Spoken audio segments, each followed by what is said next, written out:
Hello and welcome to PGurus channel. I'm your host Sri Iyer. Today I am with Pandit Satish Kumar Sharma ji of United Kingdom. Pandit Satish Kumar Sharma ji, I'm sorry to use his full name. I always feel like I need to mention him by his full name. He's achieved quite a bit in his life, and I would like him to do much more in the years ahead. He is the president of Virat Hindustan Sangam, which I'd like to think of as an intellectual think tank that is defining where Sanatana Dharma needs to go, and where the world can benefit from the benefits from the wisdom that Sanatana Dharma has to impart. Many people don't agree with what I'm saying, that Sanatana Dharma is what it is and there is no Hinduism, but that's okay. See, that is the beauty of Sanatana Dharma. It gives you freedom to think whichever way you want. But I'm sorry to digress from our main topic. Today we have a lot of things to discuss. We're going to start with a few things that happened in India, and then we will be talking about the events unfolding in the Labour Party in the United Kingdom as they gear up towards the December 12th elections. And viewers, I hope you're subscribing, and I hope you're also donating to us. Thank you so much for those who have been sending in donations. Yes, we are getting a regular stream of donations, and we thank you for that, and we hope that you continue to support us. We want to bring you the truth and the facts and subject matter experts. If each of those of you who subscribe, if you can refer to one other person to subscribe to YouTube channel of PGurus, then our subscription count will go from 50,000 to 100,000, and slowly but steadily we want to get to the 1 million mark. Once you are at 1 million mark, by Jove, you are going to be somebody to be reckoned with worldwide as a news source, which is where we want to be, because then what happens is it gets us in front of many more eyeballs. Thank you very much for listening to this patiently. I'm sorry to have taken so much of your time, because there is a lot of important things that we are going to discuss today. Satish Kumar ji, welcome to PGurus channel. Pranam ji, Sri ji, as always, it's a pleasure to be with you, and I think it would be good to just start this evening's session with Jai Sri Ram. Yes, indeed, Jai Sri Ram, and Ram Ram to the audience. See, this is something that I've always been amazed about. See, if you across India, people instead of saying good morning, they say Ram Ram, and there's nothing wrong about it. In the South, many people, whenever they are going to sit down for some arduous project or something that requires a lot of application of thought, mind, and money, they first write 108 times Sri Ramajayam. I mean, that it's written in Telugu, it's written in Hindi, I mean, it's written in Devanagari or Tamil or Kannada or Malayalam. It is something where you are trying to focus your energy before you embark on the project. So this is not something that has any religious connotation. Ram was our Purushottam, and that is our maryada that we are giving for him. Satish ji, what do you make of the Ayodhya verdict that Supreme Court has finally delivered? Well, I think it's long overdue. It's wonderful news. I think the psychological impact, the energy on that day when the verdict was issued, it was all over the world. I think Hindus and Indians all over the world were so relieved that the judgment had been given unanimously, which is a huge indicator that it was all valid. The original arguments and everything were completely spot on. And secondly, I think the best thing is that there were no casualties. India has, the Indian community, the Indian society across all of the various communities has matured to be able to undertake these sorts of contentious issues, to come to a conclusion and to accept the decision of the Supreme Court. I think that was a wonderful, wonderful development. So it's extraordinary. We are so pleased, and it now makes my scarf even more appropriate. I've been wearing it yes, with a great deal of pride, and now I shall wear it with even more pride. So it's a wonderful development, and I think we have a great deal of gratitude to express to Dr. Swamy and his efforts. I know that as far back as 1989, he was involved in trying to move the issue forward, and I know also that his submissions to the Supreme Court were the most amazing submissions, very well researched, thoroughly founded. So it would have been nice to have seen some acknowledgement for his work and his part in this. So on behalf of everybody else, I'd just like to say a big thank you to Dr. Swamy for his incredible determination and tenacity for making this happen.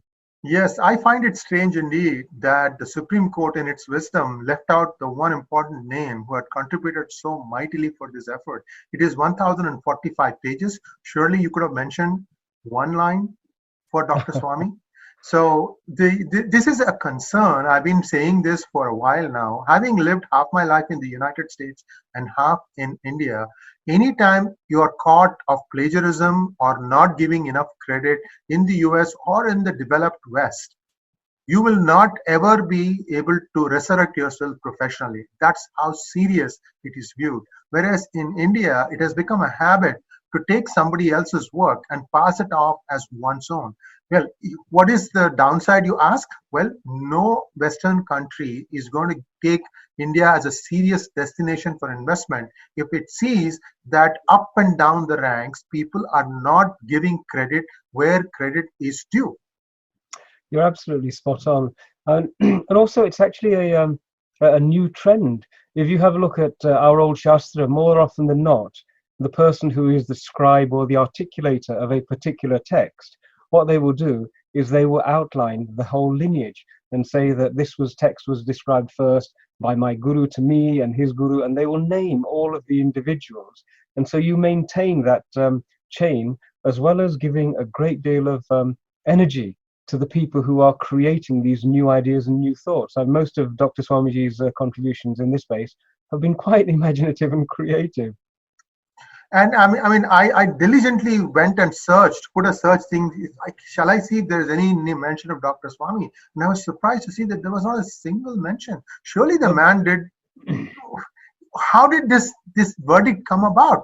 Because he dusted it off, went in front of Justice Kehar, and make sure that this would be taken up first, and then afterwards arguing for day-to-day hearing on his fundamental rights case, which the Chief Justice of India, in his infinite wisdom, chose to not even listen. Whereas he has. So this is something where I feel a deep sense of hurt that somebody does all the groundwork for you, paves the path, lays down the road, plants trees, including plantain trees. The plantain trees give out fruit. He plucks the fruit, and then somebody eats it and just keeps walking. Come on now. No, it's true. If you read the judgment, you can almost read all the points, and they are very much Dr. Swamiji's submission. And if he hadn't pushed for this day-to-day hearing, then we could be still having this whole issue going on for an awful long time. So I think it's indisputable that his contributions, one, have been very much the foundation of the judgment, and secondly, strategically have been pivotal. So yes, it would be nice to see a bit more credit going his way. And see, moving on now, today I read that Mr. Manmohan Singh has been inducted into the Parliamentary Committee for Finance as a member. Great. Wow. Well, he is an economist after all. I mean, he deserves to be there.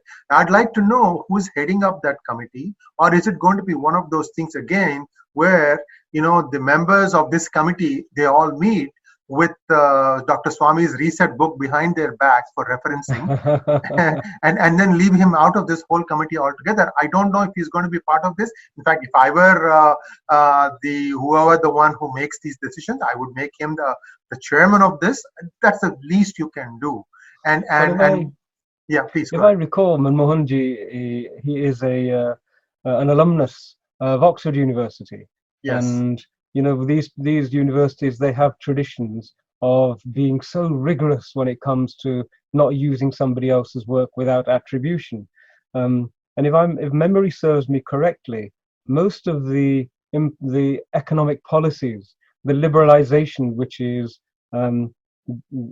people give credit to Manmohan Singh Ji for, if I recall correctly, that in fact was merely following the blueprints again of an economic recovery and a design, which Dr. Swamiji penned a long time ago. Do you recall that? Am I correct? Oh, absolutely. And people who admit to that, they do it in the most reluctant manner. Come on now, you can't see. India was kind of blundering along, and they were practically, giving the family jewelry. In fact, that's what ended up happening.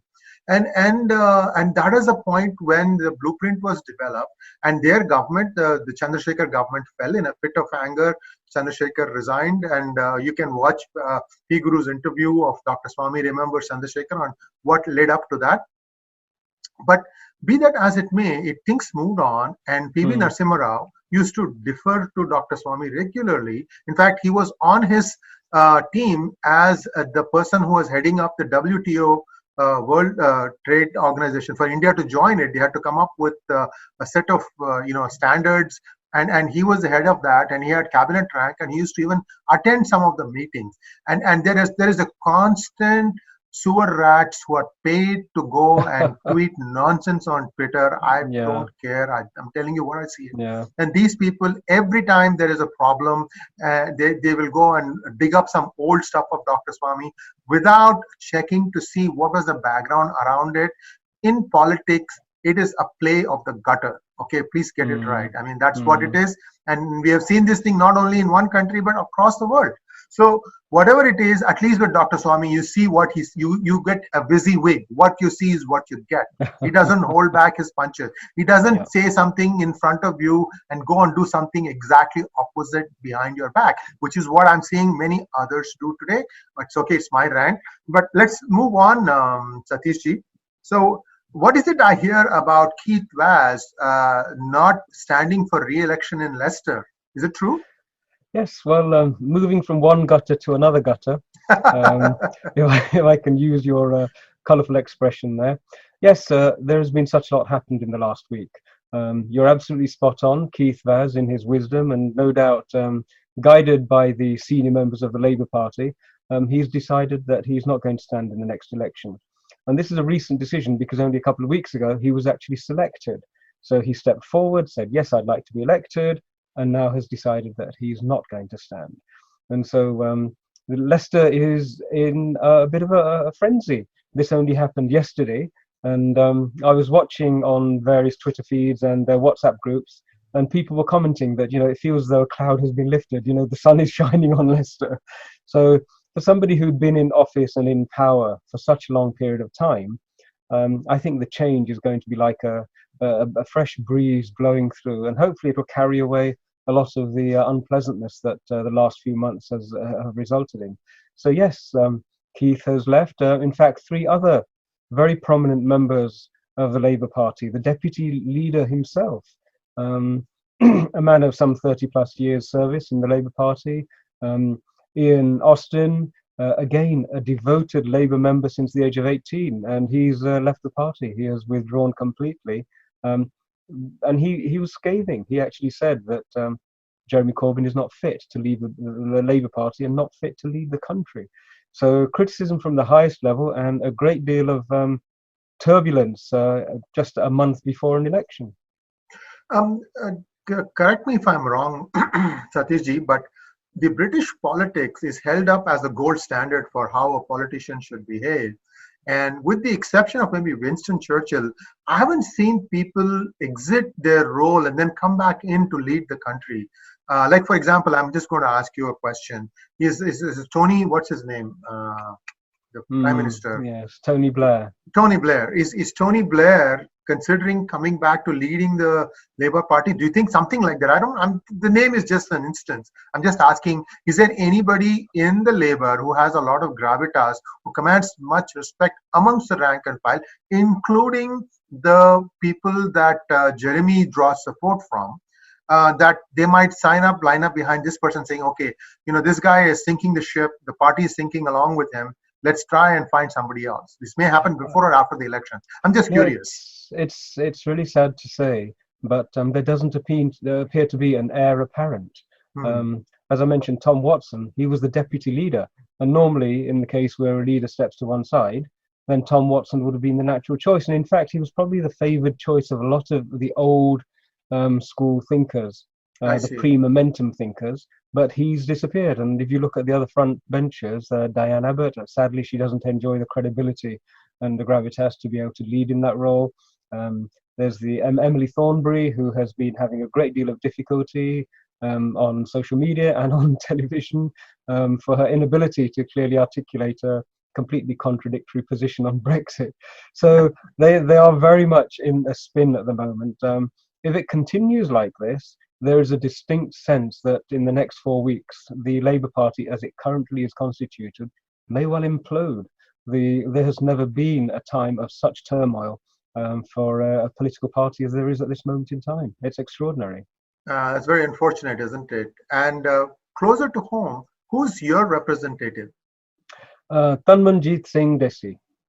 And he's a Labour or a Conservative? He's a Labour parliamentarian serving his first term, and he's standing for re-election here in our constituency in Berkshire. And how has his record been so far? Very colourful. I'd like to say that local residents are not quite as enamoured of him as when he first appeared on the scene. You know, new broom, and there was a great feeling that he'd do a great deal of work. But there have been a few associations and a few activities that he's been engaged in.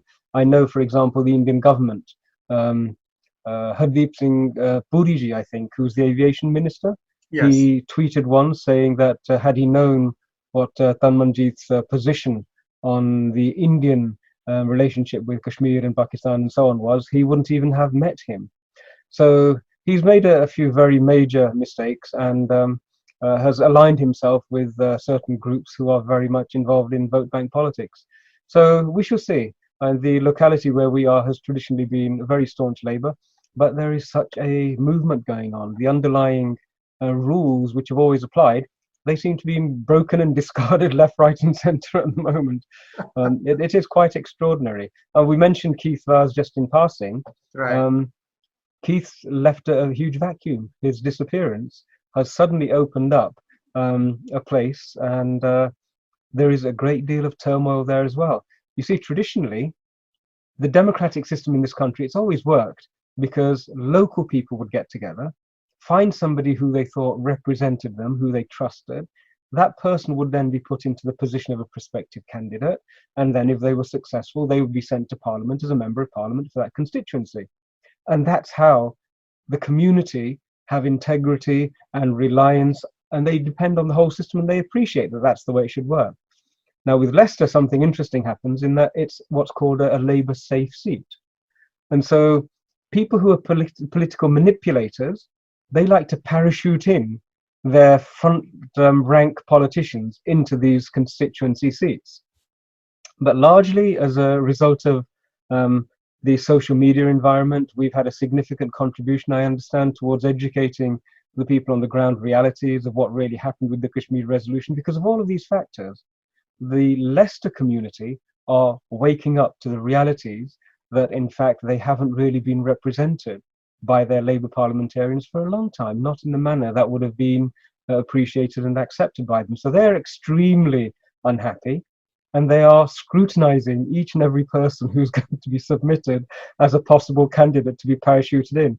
And the suggestions, we've had reports that Jeremy Corbyn's son Luke may be parachuted in, that Diane Abbott has a favourite who she would like to see parachuted in, and all sorts of things. And with only 4 weeks to go, there still isn't a candidate for the Leicester ward. And yeah, I'm just watching that space. We're in touch with many people who send us lots of information. The councillors, local councillors, a number of them had put their names forward, and rightly so. After all these years of giving service, it's not unreasonable to expect a community elder to then be deemed to be wise enough to be nominated as a candidate for Parliament. None of them have been nominated, and so they are extremely unhappy. And so it will be a very hot welcome, shall we say, if somebody is parachuted in. On the other hand, I know that only a couple of days ago, a local doctor of long standing has been nominated by the Conservative Party. And so he is totally homespun. That's his home turf. He knows all the communities. He knows the problems. And that's the way it should be. So in that sense, the Conservatives, I think, have probably stolen a march and managed to get a good candidate in play, where everyone's watching that space. Let's hope that Labour Party does not select a washing machine salesman. Well, we're hoping that it's not a vacuum cleaner either. But it's become very, very interesting up in Leicester. I've mentioned checks and balances. There's another interesting phenomenon that has now been picked up, and somebody commented upon and mentioned it to me. There are three very principal seats where very young people have now been parachuted in. Now, youth is a good thing to have, but for a member of parliament who is possibly going to be voting on things like do we go to war, who is possibly going to be participating in security briefings, who is possibly going to be on subcommittees where they're making decisions that affect the livelihoods, the homes of many, many people, it's nice to think that there would be experienced people. But I know that in three places, there are two gentlemen who have been just parachuted into two seats. They're 23 years old and 24 years old, I think. And when I looked at them, I thought, well, these chaps are going to struggle even with the youthful experiences of your first relationships. And when a person actually commits to a relationship and then establishes a house, takes a mortgage, takes on responsibility for a family, all of those things, they train a person to be able to be more stable and a better person to have in Parliament. Parliament's not really the place where you want to be running a YTS scheme, a youth training scheme. And yet it seems to me that there are an awful lot of very inexperienced people who don't seem to have the right experience and credentials to warrant being nominated just yet. It's far too early. In fact, the only commonality we've been able to detect is that they're all members of this extremist left-wing movement called Momentum, ardent supporters and very much personally, emotionally attached to the idea of Jeremy Corbyn as the leader, which is an unhealthy development. And what you just summarized is what in Sanatana Dharma is called Grihasthashram. You need to go through that to understand the nuances of life, and you might get Bhavasagaram, which is another word which is very, very heavy. I mean, then you understand what is Purushartha. And there is so much in the Dharma that can teach you that, in fact, it also tells you who should be a politician. And absolutely. These are all things that I think this is not a religious thing. This is more of a way of life. The Dharma part of the Sanatana Dharma, the eternal flow of life. But I think we have some concerns that we have expressed about Labour. There are also other strongholds of Labour who are also having second thoughts. For example, I was reading that the Jews are having some second thoughts about staying or voting Labour. What are your thoughts on that? Yes, it's absolutely right. The material that you come into contact with is spot on. But just before I address that, a thought has occurred to me. There was a lot of publicity about the fact that the anti-India Kashmir resolution was a bit of an aberration, and people like Barry Gardiner were saying, no, we'll get it sorted, etc., and giving comfort to the Indian community to maintain their loyalty. Well, I learned yesterday that the young lady who proposed that resolution to the conference, 23-year-old young lady, has just been selected as a parliamentary candidate by the powers that be in the Labour Party. So if the Indian community wanted any more clear indication as to the fact that this resolution is 100% the one of the core ideas of the Labour Party, that would provide that confirmation. Had she caused embarrassment, or had the resolution been so devastating and a problem for the country, they wouldn't have nominated her as the next parliamentary candidate, and yet she has been selected for that role. Well, it's very, very unfortunate, and I'm sure people can dig up the name of the person and so on and so forth. But this also goes back to the vote bank politics that has plagued the countries, right? Yeah. And I mean, somehow Labour has got it in their head that they can make this thing muddy, that somehow the British Indians will not, abandon wholeheartedly, and that they will somehow still end up voting for them. I think they have a surprise in store for them. So let's get back to the Jewish vote. Okay. Yeah. So there have been a lot of difficulties within the Labour Party on this whole anti-Semitism issue. Right. There has been a continuous, probably for the best part of 18 months now, a continuous drip of stories, of events, accounts of unpleasantness and discrimination, hate speech even, and lots of more serious issues. So much so that the Equalities and Human Rights Commission they're currently investigating. There's a full investigation underway. Now, this has only ever happened once, and the last time it happened, it was with a far-right, very extreme white supremacist organization. So that should give you an indication of how serious that issue is. But there have been 2 or 3 very major developments which have never happened before. There's an organization called the Jewish Labor Movement, and in 2020, I think they were planning to be celebrating their 100th year as a centenary of their establishment.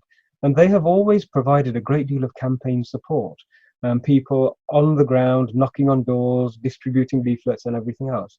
And only a few days ago, they announced that they were withdrawing campaign support from the Labour Party in its entirety, except in the case of very exceptional candidates. So that's a huge indictment of the difficulties that Labour are having.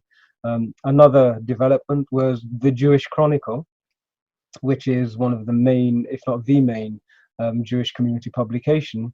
They had a huge front page, and it was basically saying that Jeremy Corbyn is unfit, he can't be entrusted with the security of the Labour Party, that the vast number of Jewish members of the Labour Party may not even be voting for them at all, and huge numbers are actually leaving the party as well.